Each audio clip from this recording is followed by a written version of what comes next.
Amara never imagined that the man she prayed for, cooked for, sacrificed for, and defended would one day use her own love as the knife to cut her deepest wounds. But life has a way of teaching the strongest lessons through the people we trust the most. Amara grew up believing that love was something you proved. You showed it through actions. Early morning breakfasts, long messages of encouragement, silent forgiveness when hurt, and patience when your partner changed. She believed these things because that was what her mother taught her. So when she met Chaik, a charming graphic designer with a gentle smile and big dreams, she gave him the purest version of herself. He captivated her quickly. Romantic texts at dawn, little gifts, warm hugs. I can't live without you, kind of love. They dated for 2 years before marriage. He seemed perfect then, attentive, considerate, and devoted. But perfection rarely survives the reality of marriage. It began about 9 months after the wedding. Chaik changed subtly at first. He stopped helping in the house, he became irritated at little things, he started going out without telling her. His phone suddenly became a sacred object, always face down, always locked. But the worst change was something she couldn't point to, a shift in his spirit. He no longer looked at her with warmth. Instead, his eyes held impatience, like she was a burden. One evening, while serving dinner, she asked with a soft voice, "Have I done something wrong? You've been distant." Chaik pushed his plate away. "Amara, not everything is drama. Stop overthinking," he said without looking up. She swallowed her pain. She told herself it was stress, a phase, something that would pass. But phases don't last that long. Chaik began finding ways to use her loyalty against her. If she complained, he called her insecure. If she cried, he called her childish. If she asked questions, he said she was nagging.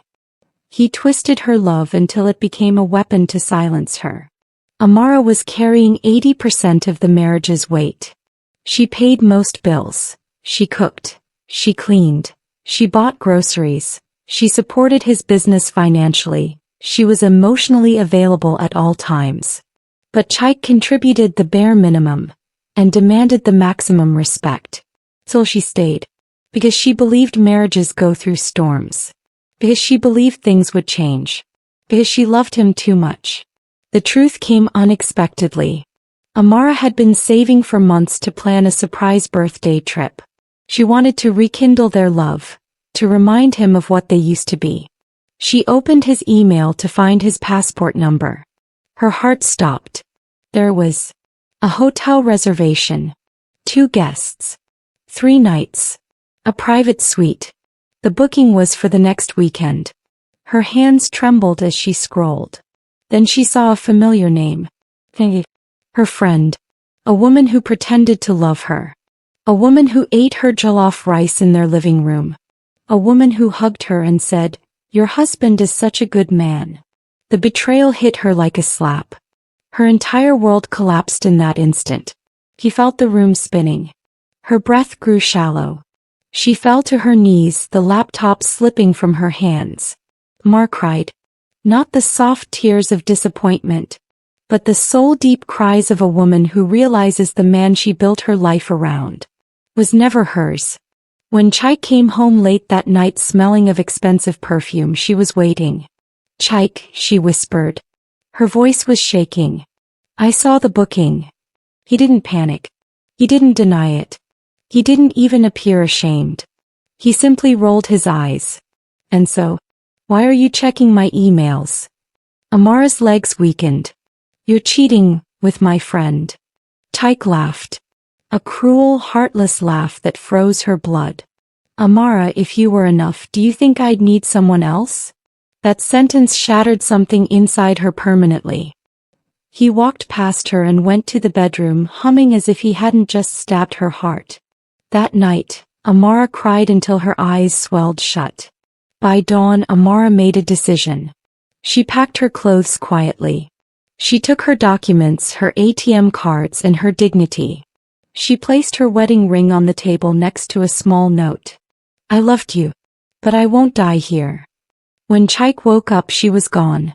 He called angrily, then insulted her. then threatened her, then begged. But Amara didn't return. Not this time. Because once a woman sees the truth, she can never unsee it. Healing was not quick. She spent nights crying into a pillow, days trying to breathe without breaking down, weeks learning how to exist without blaming herself. Slowly, very slowly, she began to rise. She joined a women's support group, started therapy, reopened her cake business, began journaling, said affirmations, cut off toxic friends, started taking walks at sunset, rediscovered her smile. And one day she looked in the mirror and whispered, "I deserve more." Months later, news reached her. Chaik and Kamsi were no longer together. But because Kamsi cheated on him too, with his own cousin. People mocked him. Friends avoided him. Even his family scolded him for losing a good woman. But Amara didn't care. She felt no revenge, no happiness at his downfall. She simply felt free. Because healing means reaching a point where the person who broke you no longer controls your emotions. Amara's story is a reminder. Some men don't love you. They love what you bring into their lives. And some women lose themselves trying to keep a man who was never theirs to keep. But when a woman finally chooses herself, when she walks away from disrespect, she heals. When she rebuilds, she becomes unstoppable. Amara didn't win by tearing Chaik down. She won by rising above him. Click subscribe for more videos.